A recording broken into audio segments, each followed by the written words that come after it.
Kita harus akui, menjadi pemain NBA adalah suatu hal yang sangat susah dan hampir tidak mungkin dilakukan. Dalam laman basketballworld.com menyatakan bahwa setidaknya ada sekitar 450 juta populasi manusia yang bermain dan menyukai basket. Semuanya memiliki mimpi yang sama, yaitu bermain di NBA. Pemain-pemain yang sebelumnya sangat hebat di SMA, di kampus, atau bahkan di liga profesional negara lain, berebut untuk mendapatkan tiket di NBA Draft. Semakin hebat pemain tersebut, semakin tinggi urutan pick yang ia dapat, dan semakin diperebutkan oleh tim-tim. Namun kita juga tahu, banyak pemain yang sudah berada di urutan pick teratas, namun mereka tak berhasil memenuhi ekspektasi tim yang mendraftnya.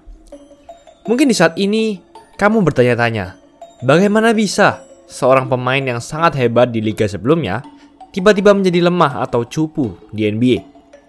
Dalam episode kali ini, kami akan membahas mengapa pemain bisa menjadi bust di NBA. Sebelum lanjut, jangan lupa like dan subscribe ya. Simak ulasan berikut ini. Tidak ada definisi pasti mengenai kata bust. Namun dari beberapa laman yang saya baca, kesimpulan arti kata bust adalah pemain yang masuk dengan urutan tinggi saat draft, namun tidak memenuhi ekspektasi banyak orang dan tim yang mendraftnya. Biasanya dilihat dari statistik yang tidak memuaskan seperti poin, rebounds, assist, dan lain-lain yang sangat sedikit, padahal mendapatkan menit bermain yang banyak. Ada dua alasan utama mengapa bust bisa terjadi. Kita masuk ke alasan pertama, yaitu cedera. Banyak sekali pemain yang berada di peringkat teratas, namun karena cedera, karir mereka langsung menurun tidak seperti di liga sebelumnya. Yang paling terkenal adalah Greg Oden. Greg Oden masuk ke NBA pada 2007 di urutan pick pertama. Mungkin Anda penasaran, seberapa hebat sih Greg Oden sebelum masuk NBA? Kehebatan Oden hampir sama seperti Kevin Durant. Ya, Kevin Durant. Saat di kampus, mereka berdua adalah dua rookie yang berhasil masuk ke voting All-American First Team sejak tahun 1990. Kita tahu Kevin Durant karirnya jadi seperti apa di NBA. Berbeda dengan Oden. Sebelum ia bermain satu pertandingan pertamanya di NBA, ia mengalami cedera lutut yang sangat parah dan membuatnya menepi semusim penuh. Saat ia kembali di musim selanjutnya, tepat di game debutnya di musim 2008-2009, ia langsung cedera lagi. Salah satu penyebabnya adalah pada saat ia cedera semusim, ia tidak menjaga berat badannya, sehingga berat badannya naik menjadi 130 kg dengan tinggi 213 cm. 2 minggu menepi, ia bermain lagi. Bermain 3 bulan, lagi-lagi Oden cedera lutut lagi dan menepi 3 minggu. Saat ia kembali, memang ia tidak cedera hingga akhir musim 2008-2009. Namun ia hanya memiliki statistik 9 points per game dan hanya bermain 20 menit per game. Sangat rendah bagi seorang pick nomor 1. Musim selanjutnya, ia lagi-lagi cedera lutut dan menepi semusim lagi. Hal inilah yang membuat tim Blazers mulai menyerah terhadap Oden. Ia sangat rentan terhadap cedera. Akhirnya, ia pun keluar dari Blazers dan tidak ada tim yang mau mengambilnya. Oke, mungkin alasan pertama ini masih bisa ditoleransi, karena ini adalah takdir, bukan? Siapa sih yang mau kena cedera? Ya enggak. Mungkin Greg Oden memang apa saja. Alasan kedua adalah scouting yang buruk. Contoh paling terkenal adalah Anthony Bennett. Anthony Bennett masuk ke NBA pada tahun 2013 di urutan pertama, di atas Victor Oladipo, back-to-back MVP Giannis Antetokounmpo, Defensive Player of the Year Rudy Gobert. Namun sebagai pick nomor 1, ia hanya bermain 4 musim saja di NBA dan tidak pernah mencatatkan lebih dari 5,2 points per game. Bahkan saat ia keluar di NBA dan di Eropa, ia hanya mencatatkan 1,2 points per game saja. Wow. Ia pun tidak memiliki tim sama sekali sekarang. Namun, Bennett disebut salah satu bust terbesar di sejarah NBA, tidak lain adalah karena scouts dari Cavaliers, tim yang mendraftnya. Memang pada saat di kampus, ia mencatatkan 16 points dan 8 rebounds per game. Ia disebut sebagai pemain paling efektif di liga tersebut. Padahal, ia bermain sambil diterpa cedera bahu. Namun ternyata, statistik gila yang dicatatkan Bennett hanya karena liga di mana Bennett bermain tidak terlalu kompetitif. Dengan tinggi 203 cm saja, ia sudah bisa mendominasi di daerah paint saat di liga itu. Tidak ada yang bisa menjaganya. Ia seperti monster di liga itu. Tidak masuk akal, bukan? Padahal, tinggi 203 cm bila di NBA hanya bisa menjadi small forward. Banyak orang yang bingung saat ia masuk di NBA, apakah ia power forward atau small forward. Bila ia power forward, ia terlalu undersized.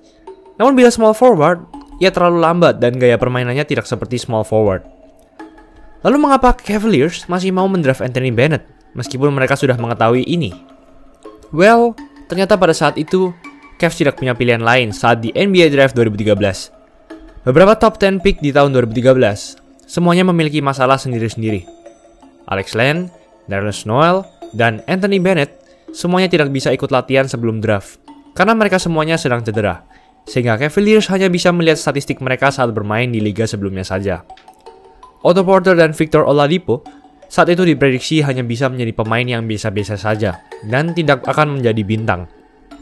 Ben McLemore sesaat sebelum NBA Draft tidak menjaga tubuhnya hingga ia overweight. Bila Anda bicara tentang Giannis, well, Giannis saat itu tidak dianggap apa-apa oleh tim. Karena hal itu, maka Cavaliers dengan terpaksa harus memilih Anthony Bennett. Dan ya, pantas saja, Bennett menjadi sangat buruk. GM Cavaliers yaitu David Griffin berkata bahwa Bennett adalah orang yang tidak mau berkembang. Bila ada masalah datang, ia cenderung lari dan mengomel. Hal itulah yang membuat Bennett menjadi gagal di NBA. Lalu, bagaimana cara memprediksi apakah seseorang akan menjadi bust di NBA atau tidak? Well, lagi-lagi tidak ada rumus pasti. Banyak orang yang dulunya cupu, tapi tiba-tiba menjadi hebat. Berlaku sebaliknya.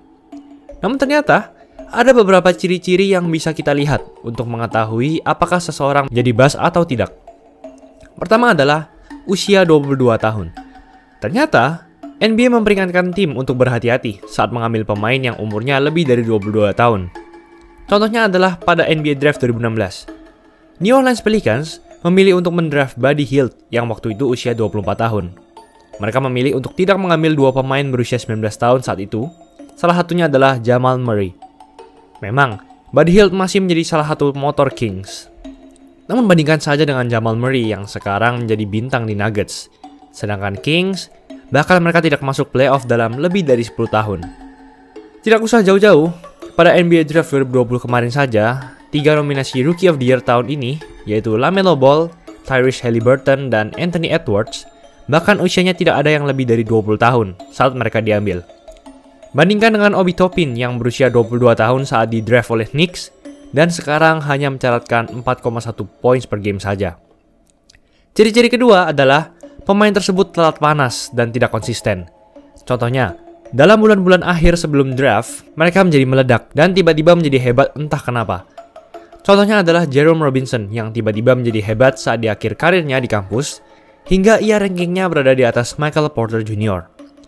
Namun saat di NBA, kita bahkan tidak mengetahui Jerome Robinson itu siapa. Di 2 musim awal di NBA, ia hanya mencatatkan 3 points per game. Sedangkan MPJ, musim ini, ia masuk nominasi Most Improved Player. Ada juga Kevin Knox yang sebenarnya tidak sedewa itu saat di kampus, namun tepat saat latihan bersama New York Knicks sebelum draft, ia tiba-tiba menjadi sangat hebat layaknya LeBron James. Namun kita tahu bahwa akhirnya Kevin Knox sekarang hanya mencatatkan 4 points per game saja. Ciri ketiga adalah pemain sayap namun dengan assist yang rendah. Memang, assist merupakan pekerjaan dari guard. Namun bila sebagai small forward, Anda memiliki assist yang sangat rendah, hal tersebut harus dipertimbangkan. Sebagai pemain hebat, Anda dituntut untuk menjadi fasilitator dalam posisi apapun. Banyak pemain sayap dengan assist rendah yang dibilang gagal di NBA. Contohnya adalah Shabazz Muhammad, Ben McLemore, James Young, dan nama-nama lain yang banyak tidak kamu ketahui. Meskipun saat di liga sebelumnya, mereka memiliki rata-rata poin yang banyak.